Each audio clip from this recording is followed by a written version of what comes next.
दोस्तों, उत्तर प्रदेश की राजनीति से जुड़ी एक ऐसी खबर सामने आई है जिसने सपा की बेचैनी बढ़ा दी है। यहां तक कि जो चंद्रशेखर ये सोच रहे थे कि दलितों की राजनीति हम 27 चुनाव में अकेले कर लेंगे, मायावती कमजोर पड़ गई हैं। आकाश आनंद को निकालकर उन्होंने जो फैसला लिया है उसका फायदा हम लोगों को मिल जाएगा।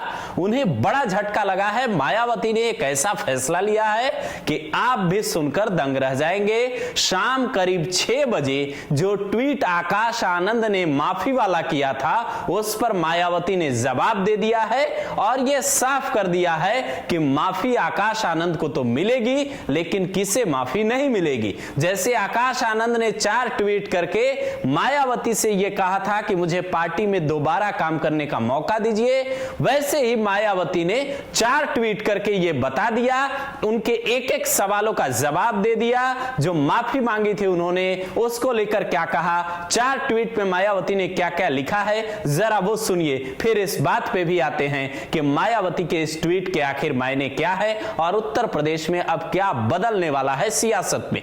मायावती ट्वीट करके ये लिखती हैं कि आकाश आनंद की ओर से एक्स पर जो आज अपने 4 पोस्ट में सार्वजनिक तौर पर अपनी गलतियों को मानने और सीनियर लोगों को पूरा आदर सम्मान देने के साथ ही अपने ससुर की बातों में आगे नहीं आकर बीएसपी पार्टी और मूवमेंट के लिए जीवन समर्पित करने के मद्देनजर इन्हें एक और मौका दिए जाने का निर्णय, यानी मतलब साफ है, मायावती ने माफी स्वीकार कर ली और एक और मौका जो है आकाश आनंद को देने जा रही हैं। अब क्या वो तारीख 14 तारीख होगी बाबा साहेब आंबेडकर की जयंती पर, क्या मायावती दोबारा से आकाश आनंद को पार्टी की कमान सौंपने जा रही हैं? हालांकि इसका जवाब वो दूसरे ट्वीट में देती हैं।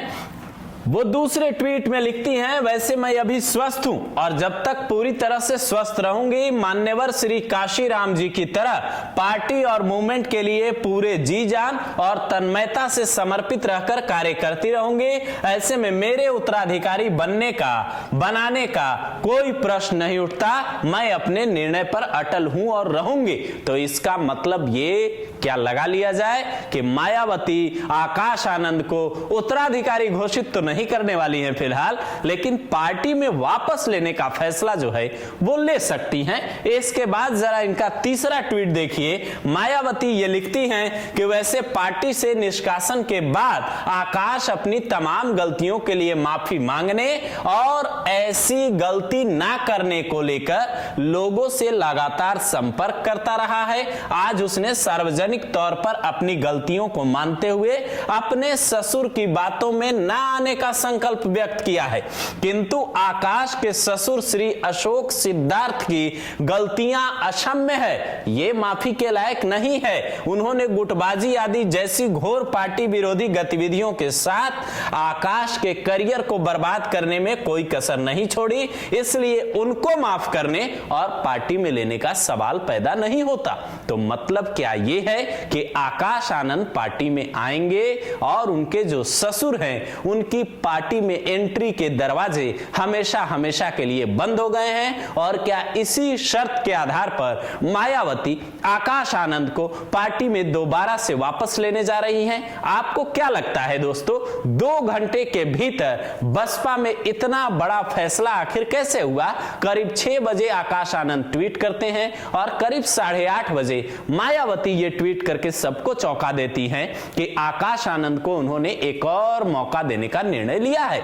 आप इस खबर को कैसे देखते हैं? क्या मायावती को आकाश आनंद को मौका देना चाहिए? क्या इससे उत्तर प्रदेश की राजनीति में चंद्रशेखर और अखिलेश को बड़ा झटका लगने जा रहा है? जो लोग दलित वोट बैंक पर नजरें गड़ाए बैठे थे, बसपा के कोर वोट बैंक पर, जिन्हें यह लग रहा था कि अब ये वोट बैंक हमारा हो गया, तमाम मुद्दे उठाने लगे थे, क्या मायावती वो रिकवरी अब करने जा रही हैं? क्या आकाश आनंद को पार्टी में लेने के बाद बसपा वापस से मजबूती की ओर बढ़ने जा रही है? आपको क्या लगता है? आप अपनी राय जरूर दें, क्योंकि लोकतंत्र में हर एक वोटर्स की राय अहम होती है।